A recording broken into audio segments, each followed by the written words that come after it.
Night 11 zoom है, जहाँ मैं आपके साथ फ्रॉम 1000 ईयर्स एगो का 4th पार्ट शेयर करने वाली हूँ। पिछले एपिसोड में हमने देखा कि यीशु उनके लिए अपनी आंतरिक वजह से पानी गर्म करता है, वापस से आगे उस प्लेटफॉर्म पे बैठ जाता है और ध्यान लगाने लग जाता है, और जुन भी इसके पीछे आकर वहीं बैठ जाता है। वो कहता है, thank you so much mister जाओ, पानी के लिए मेरी मदद करने के लिए। यीशु अपनी आँख खोलता है और कहता है, कोई बात नहीं। वो बिल्कुल स्ट्रेट फेस के साथ कहता है, नो ऑपरेशन। फिर कहता है, बाय द वे मेरे पास खाने का कुछ सामान है, आप कुछ करना चाहेंगे? वो अपनी पॉकेट से 2 चॉकलेट्स निकालता है, जो कि बहुत ऑर्डिनरी सी थी, किसी भी सुपरमार्केट में आसानी से मिल जाती थी, पर जिसको उसे इतनी हैरत से देख रहा था, जैसे उस ग्लास को देख रहा था सेम वैसे ही। फिर वो इवेंचुअली नामे से लाता है और कहता है, मैं इसे नहीं खा सकता। जिन कहता है, क्या?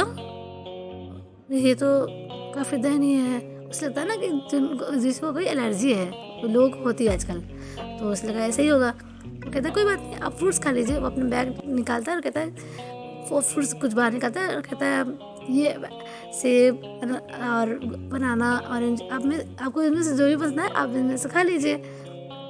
यीशु फिर नाम से रहता है और कहता है, मैं ये भी नहीं खा सकता। वो थोड़ी देर शांत होता है, फिर कुछ एक आइडिया आता है उसके मन में। वो कहता है, ठीक है, फिर मैं आपके लिए खाना बना सकता हूँ। आप बताइए को किचन कहाँ है? आपके किचन में जो भी सामान होगा, वो मतलब जो भी इंग्रेडिएंट्स होगा, मैं उससे आपके लिए खाना बना दूंगा, अगर आपको बुरा न लगे तो। वो काफ़ी खुश था। उसके चेहरे पर एक अलग सी ही चमक आ गई थी सब बोलते हुए। लेकिन अनएक्सपेक्टेडली यीशु इस बार फिर नाम में सर हिलाता है और कहता है, मैं तुम्हारा खाना नहीं खा सकता। अब इस पॉइंट पे कोई उसकी जगह और होता ना, तो अब वो ऑफेंड हो चुका होता, पर वो ऑफेंड नहीं हुआ, वो बस घबरा गया था यीशु के लिए। उसने कहा, क्या हुआ मिस्टर साहब? आपको कोई बीमारी है, कोई एलर्जी है क्या? प्लीज़ मुझे बताएं। वो कहता है, ऐसे कुछ भी नहीं है, मैं बस बाहरी दुनिया का खाना नहीं खा सकता।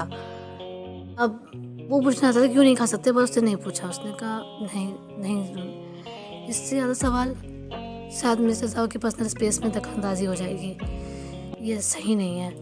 तो उसने ये टॉपिक डाइवर्ट करने का सोचा, और जो इसमें सबसे पहले उसके दिमाग में इसके बाद सवाल आया, उसने पूछ लिया। उसने कहा, मिस्टर साहब आप यहाँ अकेले रहते हैं?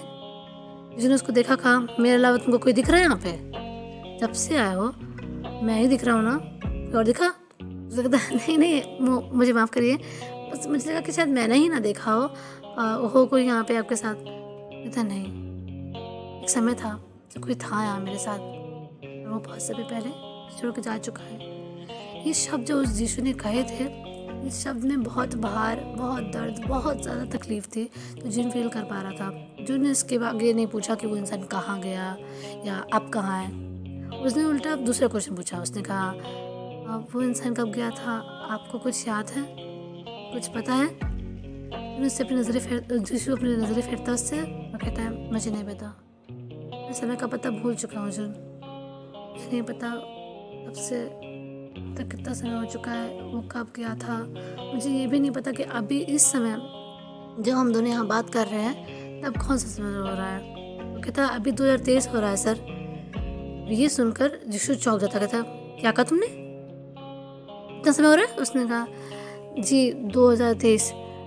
अब ये सुनकर यीशु उसे ऐसे घूर रहा होता है, ऐसे दिख रहा होता है जैसे जिनके सर पे सींग आ गए हों। उसे हैरत में देखे जा रहा था, और जिन में सोच रहा था, मैंने तो कभी सोचा भी नहीं था लाइफ में कि मैं किसी को समय के बारे में इस तरह से बता रहा हूँ। उसने कहा, अच्छा एक काम करते हैं यीशु जी, आप मुझे बताइए कि आप जब यहाँ आए थे तब उस समय कौन सा साल चल रहा था?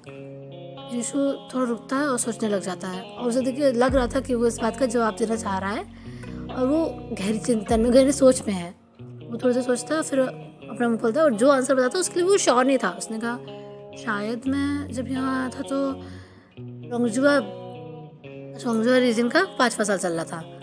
ये बात उससे किसी और ने कही होती ना, तो जुन अभी तो उसे तमाचा मार चुका होता रियलिटी चेक करवाने के लिए, पर वो जीशु था, और जुन बता सकता था कि वो झूठ नहीं बोल रहा, ना ही उसका कोई मजाक कर रहा है। पर ऐसे कैसे हो सकता था? लास्ट टाइम कब किस इंसान ने किसी एम्पायर के रीजन के हिसाब से समय के बारे में बताया हो, साल के बारे में बताया हो? उसने अब थोड़ी सी हिम्मत जुटाई और यीशु से कहा, मिस्टर साहब, मैं आपसे एक सवाल पूछूं, मुझे सच सच बताएंगे? उसने देखा उसकी तरफ, जिन की तरफ। उसने कहा, मिस्टर साहब, आप 100 साल के तो नहीं हो सकते, है ना? कौन है आप? कोई मर इंसान है क्या, ये बोल के वो हंसने लग जाता है। वो मतलब हंसी नहीं आ रही थी उसको, पर वो हंसने लग जाता है क्योंकि वो इस बात को मान नहीं पा रहा था कि उसके सामने जो इंसान बैठा है वो इस समय का नहीं किसी और समय का है। और मतलब वो समझ नहीं पाया था कि वो कैसे रिएक्ट करे। यीशु वो बिल्कुल भी नहीं हंस रहा था, वो बिल्कुल शांत बैठा हुआ था। अभी जो उसके चेहरे पे हल्की सी स्माइल आई थी ना थोड़े समय पहले, गुफी सी, वो भी जा चुकी थी। उसने उनसे कहा, मैंने तुम्हें पहले ही बताया था, मैं समय का पता भूल चुका हूँ। मुझे नहीं पता कि तब से अब तक कितना समय हो चुका है, 100 साल, 200 साल, 500 साल या 1000 साल। मैं सच कहूँ तो अब मेरे लिए इन सब में कोई अंतर नहीं है और ना ही मुझे सबसे कोई फ़र्क पड़ता है। मुझे उन्होंने कहता है, नहीं नहीं नहीं, ये कैसे हो सकता है, ये नहीं हो सकता। फिर वो कहता है, मिस्टर साहु, अगर ये सच है तो इतने समय यहाँ अकेले रहने से कभी आपको अकेला फील नहीं हुआ? कभी नहीं लगा कि आप अकेले हो, कोई है नहीं आपके साथ? अब ये क्वेश्चन करने के बाद जिनको रियलाइज होता है कि वो इस बार कुछ ज़्यादा ही अपने हाथ से बढ़ गया है, ज़्यादा बोल दिया उसने कहा, मिस्टर साहब मुझे माफ़ कर दीजिए, मैं कुछ ज़्यादा ही बोल गया था। अब इसके बाद दोनों में से कोई कुछ नहीं बोलता थोड़ी देर तक, कुछ नहीं, बिल्कुल सन्नाटा हो जाता है वहाँ पे।